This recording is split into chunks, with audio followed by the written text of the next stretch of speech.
Hey guys, how we doing? So we're back with another video from Mother's Basement, and I am really looking forward to this one. I recently finished Promised Neverland. It's awesome. The first season anyway, it's just been on. If you haven't watched it, really recommend it. Go watch it on Crunchyroll. It's awesome. It's so good. And the villain, the mom, in it is incredible. Like, so well written. And that last episode, I'm not going to say anything, I don't know if Mother's Basement will, but that last episode, I ended up feeling sorry for her, like, at the end of it all. I was just like, yo!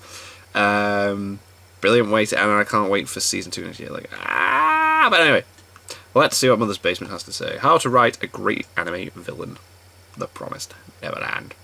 This video contains spoilers for the first season of The Promised Neverland. Alright, there we go then. If you haven't seen it yet, pause the video and go binge it right now on You need to go watch it, man. By the way, also this video's sponsors. And if you can, watch it with some friends or loved ones, because the social experience of everyone on a couch simultaneously shouting, "Oh shit!" Yeah. is not something that you that first episode, man. Whoa. With that said, I'm basing this discussion solely on what has happened in the anime so far, not on the manga. Cool. So if you're an anime-only fan who's just finished binging the series, you're safe here. Cool. Though I make no such promises about the comment section. The Promised Neverland has been hands down my favorite new show of the winter season. Boss. Narratively Absolute speaking, boss. it feels almost like a spiritual successor to the information warfare and fraught tension of Death Note, which really makes it stand out amid the new wave of mostly battle-focused Shonen Jump. That's true, yeah. It's this nice was all to just have like a new slate of tense. meticulously Very tense. crafted mind games and mysteries to enjoy, and doubly so to see so much love poured into the adaptation of that story. Veteran director Mamoru Kande and his team put a lot into the show's character animation and especially It's very well done. camera work. The anime is packed to bursting with evocative, beautiful shot compositions, Yeah. and the eerie soundscape crafted by Shimizu Katsunori lends Gracefield House and the surrounding wilderness a palpable, oppressive atmosphere. It's not easy to make an anime thriller that's light on action feel visceral and immersive, and the team at Cloverworks really succeeds in it, though. deserves to be commended for Yep. pulling it off. This anime excels in far too many areas to sum up in just one video, but if there's one part that most deserves praise, it's the writing of the season's central villain, Mama Isabella. Oh, she's brilliant. A remarkably compelling antagonist who stands out both for the lengths that the series goes to in order to help us understand her motivations, and for how terrifyingly insidious her particular brand of evil really is. Before we get into her character development, though, I'd like to talk briefly about how Mama is presented. She does a bang-up job of intimidating the kids, dominating every She's frame so she's intimidating. in. But even when she's in the background, she has a way of looming, constantly reminding you of the threat she poses. She adds a constant sense of tension to the anime, which is vital to be a thriller. And a lot of that comes down to her performance, both vocal and animated.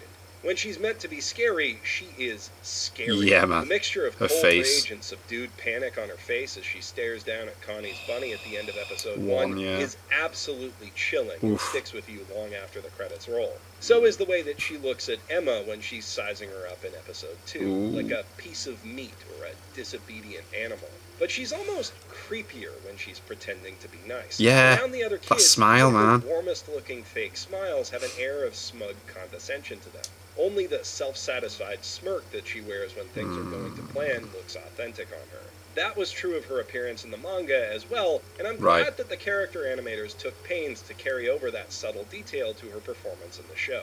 It ensures that every shot she's in leaves you feeling, at a bare minimum, uneasy. I'm so tempted to read the manga, but I'll wait till the second season. Tension in the series, even when things I feel like the music and everything really adds to it. The show also feeds us constant reminders, both subtle and not, of just how capable and dangerous she really is. She's almost always got an eye on the kids, even when something else has her attention, and as the kids point out when discussing her behavior, she makes a point of holding one of the young children whenever she can, dangling it in front of them almost like a hostage. When Sister Crone makes a show of joining the kids' game of hide-and-seek, utterly destroying them with her strength, speed, and intellect, it clarifies just how big a threat she and Isabella really are.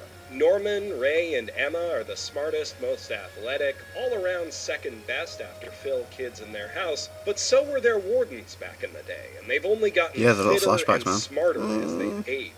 Plus, they have the advantage of knowing how they used to think when they were kids. You're left to wonder how any child, no matter how gifted, could possibly outwit and outmaneuver opponents who are in every way their superiors, and who have a ton of technological advantages on By top knowing of where that. they are. And with each twist and turn the story takes, it becomes increasingly clear that every out you might think the heroes have is It's not actually there. a dead end. Yeah. It takes a total paradigm shift in their way of thinking to break out of that trap, but we'll get back to that later. Oh. Each reveal and cliffhanger only builds upon the threat posed by Isabella. Mhm. She somehow manages to become more frightening by sending away her own backup to die. But there's one reveal in particular that really defines her as a villain. She's definitely an intimidating force throughout the series, but it's in episode 8 that she becomes truly terrifying. Which In one was part, that? that's because it's when we learn the full scope of everything she knows. Sister Crone's plotting, Ray's betrayal, Dawn and Gilda's involvement, almost every She knows detail everything, of the yeah. escape plan. Right. A revelation that instantly sets our heroes a million steps further back than we thought they were, Yeah. and that leads in short order to Norman's graduation, the first loss in the story that we as the audience really feel. Those shifts in the show's narrative balance are certainly worrying enough, but the really scary thing is how the episode sheds light on Isabella's true nature. When she's with the kids, we always see her with a fake Smile, yeah. When she's alone, she's cold and calculating. In confronting Emma and Norman directly, though, she drops the facade for the first time and shows us what She's really like, makes hello, her I'm trying to tick. talk to you Love. properly. A For twisted real time and now. horrible, but in her mind, 100% genuine love for the children in her care that drives her to hurt and manipulate and lie to them because it's what's best for them.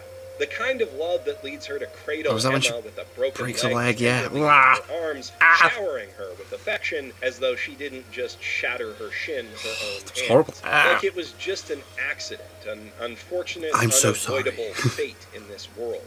To me, that mindset is a hell of a lot scarier than Crone's self-serving scheming or the sociopathic, almost robotic evil that I'd assumed was Isabella's true nature. Because that conflation of control and violence with love is textbook abusive psychology. Isabella is not the kind of villain that could only exist in the dystopian nightmare world. Far from it, she's a breed of monster that is all too common in our own world. Can actually I've known exist. people who think like that, and they, Yeah. too, terrify me. That's weird. It also makes perfect sense how she'd end up the way she is. Abusiveness is, to an extent, learned behavior. People who grow up in abusive So she was treated that environments way. often become abusers themselves. We know that Isabella spent her childhood under a mama not unlike herself, and her teenage years in a demonic boot camp. Well, she The tried to kind of escape. love that she shows to the kids may well be the only form of love she really knows. In spite of the monstrous things she does and the monstrous way she thinks, Isabella is a sympathetic figure in this story. We understand how she became what she is, why she decided to submit to the demons, and what drove her to become the best mama she could be. Beyond simply wanting to survive for her own sake, it seems that she finds a real purpose in nurturing kids, looking after even them, ones yeah. that have no actual future, and it's frighteningly easy to see yourself making similar choices to her under similar circumstances. When you learn that Ray is her biological Oh my son God. and that they both Oh know my it, God, it yeah. doesn't just clarify why Diet Sasuke might be a bit of a blind spot for her, it makes it all but impossible not to feel sorry for her. Yeah. Especially considering the tragic backstory of the song that Ray was singing that gave her away. If you're not paying attention, you might even convince yourself that she's just a good person making the most of a horrible situation. Except for one thing. The demons need her, and she knows it. Yep. The Gracefield plantations produce the Wagyu beef equivalent of human brain meat, and the key to its quality is allowing the children to live happy, idyllic lives oblivious to their fates. Yeah, which not knowing what's isn't really exactly happening. feasible if the caretakers are hideous, hulking monstrosities. Without humans complicit in their plans, the demons simply have no way of harvesting premium children. Isabella and every other girl who makes the selfish decision to prolong their own survival at the expense of the other children is consciously perpetuating the cycle of suffering, all to gain just a sliver of power for herself. She is a victim, but she's far from blameless. To be fair, she is ruled primarily by fear of her captors, Yeah. self-interest, and it is completely understandable that she would take the lifeline that they offer her given her circumstances. From slave plantations to prisons, history is full of countless real examples of downtrodden and oppressed individuals selling out their own people in order to slightly better their lot in life. Isabella reasons that there's no way she could possibly destroy the system or escape it, so living a long life and caring for lots of kids is her next best option. The season's ending kinda definitively proves her wrong, though. Emma, Ray, Dawn, and Gilda don't just manage to escape. Against all odds and Ray's naysaying, they take half their dang family with them. Yeah, they take a lot of people with them, to don't they? liberate the rest in a year's time. Obviously, the system is not invincible or inescapable. It just feels that way to Isabella because she's facing it alone. In direct opposition to what the story conditions us to believe, the key to the kids' escape is not Emma, Ray, and Norman's exceptional abilities, but rather Emma's faith in her fellow man. Her willingness to see her family not as potential burdens, as Ray does, but as allies who can help their cause. By telling everyone what's going on and trusting them to do their part, they all manage to overcome obstacles together that she, Ray, and Norman could never have conquered on their own. By contrast, Isabella never tells any of her fellow kids what she knows about the house, and never even thinks to coordinate with her fellow sisters to undermine the demons. After all, they're her competition for the coveted position. Yeah, I guess. Yeah, that's true. She is trapped by the twin lies that ignorance is bliss and that in this harsh world it's every woman for herself. The latter idea having been enforced in her mind since birth by the daily IQ tests that ranked her against her family. This is, I believe, a subtle way for the demons to discourage cooperation that might lead to their downfall that's interesting. and prevent their prey from understanding the truth. That information, even horrifying information, is power that should be shared, and that the group is exponentially stronger than the individual.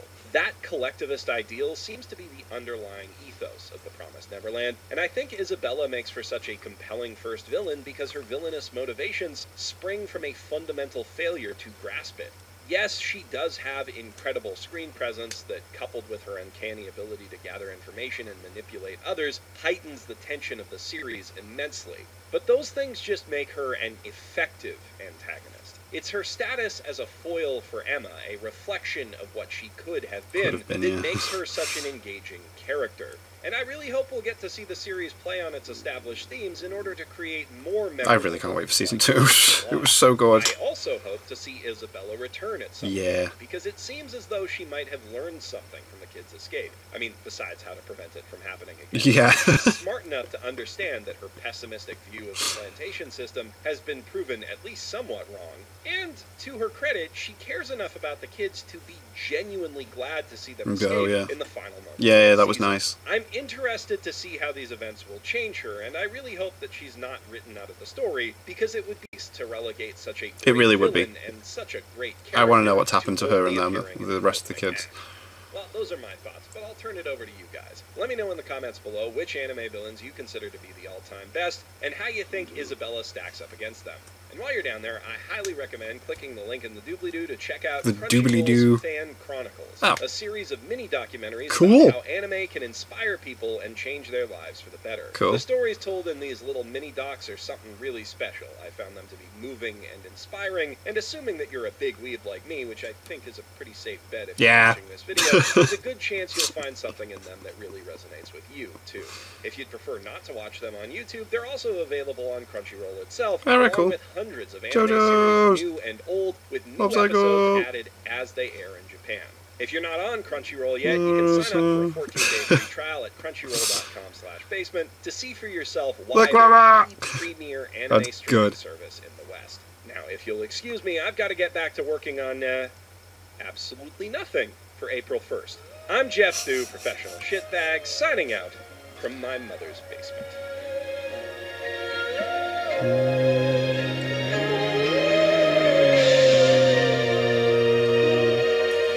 Man, yeah, season 1, Promised Neverland. So goddamn good. Highly recommend it. Like, oh my god.